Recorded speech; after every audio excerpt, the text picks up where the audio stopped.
আসসালামু আলাইকুম। কি অবস্থায় সবার? ব্রয়লার মুরগি পছন্দ করেন না এমন কে কে আছেন?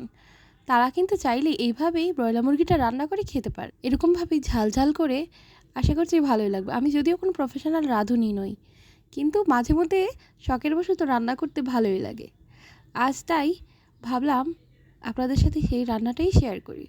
প্রথমেই আমি ব্রয়লার মুরগিটা পরিষ্কার করে তারপর তার মধ্যে পরিমাণ মতো মশলাগুলো সব দিয়ে নিলাম।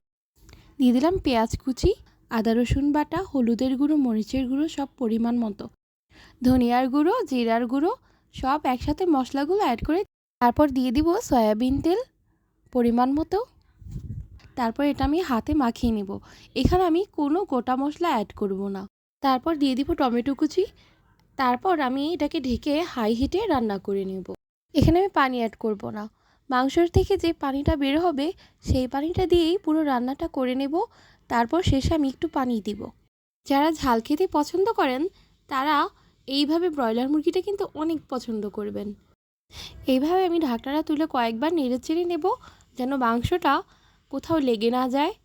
তারপর আমি পরিমাণ মতো একটু পানি দিয়ে দেব। তারপর চুলাটাকে আবার হাই হিট করে দেব যেন পানিটা টেনে যায়।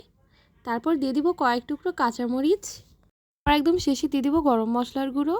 তারপর রান্না হয়ে গেলে এটাকে আমি সুন্দরভাবে সার্ভ করে নেব। আপনারা কিন্তু এইভাবে ট্রাই করে দেখতে পারেন। ভালো থাকবেন। আল্লাহ হাফেজ।